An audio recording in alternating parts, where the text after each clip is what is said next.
Всем привет! Сегодня я ремонтирую модуль от стиральной машины Whirlpool. Вероятнее всего, что сгорел здесь блок питания, и его нужно отремонтировать.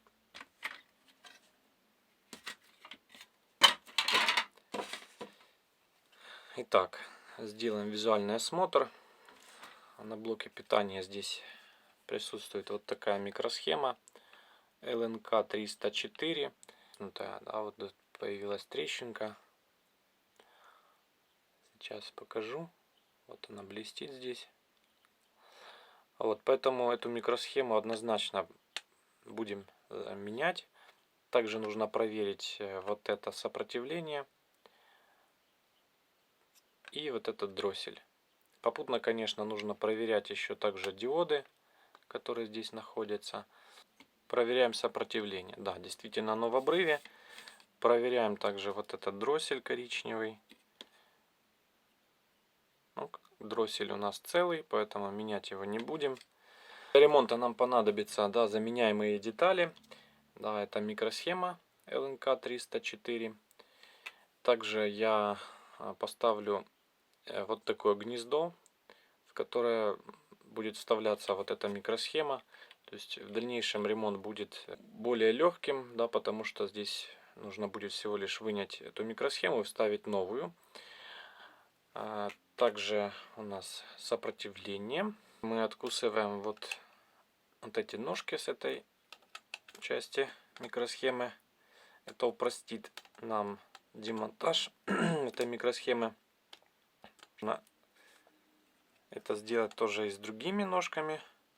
И затем мы их выпаяем по отдельности. Это намного упрощает демонтаж, потому что выпаивать всю микросхему порой бывает непросто, если у вас только один паяльник. Остается по одной ножке выпаять. И сейчас мы с помощью олова отсоса уберем олово вот из этих гильз, которые остались. Да, можно взять любой оловоотсос. Да, и сейчас мы нагреваем паяльником с одной стороны, и с другой стороны мы отсасываем олово, чтобы у нас все здесь было чистенько и без труда мы смогли впаять вот это гнездо. Вот так вот красиво все получилось. Эти гнезда у нас чистенькие. Сейчас берем вот это гнездо для самой микросхемы и удаляем одну ножку, потому что одна микросхема у нас без одной ножки.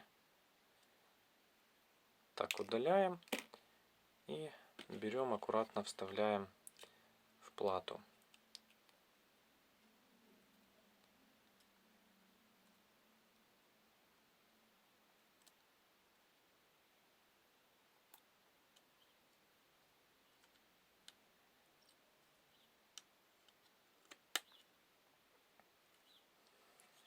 Так, осталось нам заменить вот это сопротивление и будем проверять.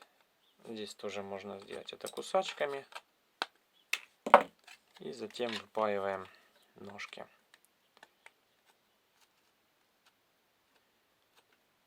И вторая. Так, установил я новое сопротивление.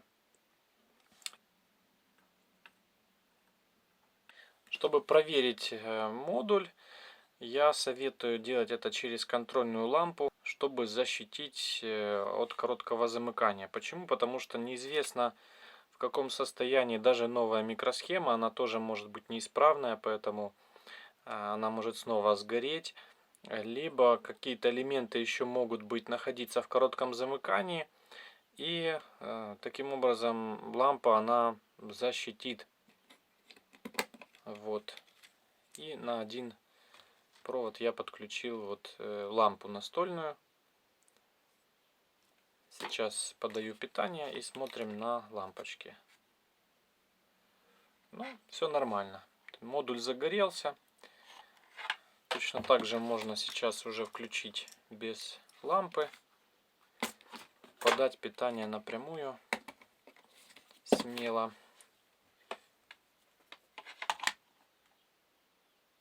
так модуль загорелся. На этом ремонт закончен. Всем, кому это видео понравилось, помогло, ставьте лайки, пишите в комментариях, подписывайтесь на канал. Всем пока.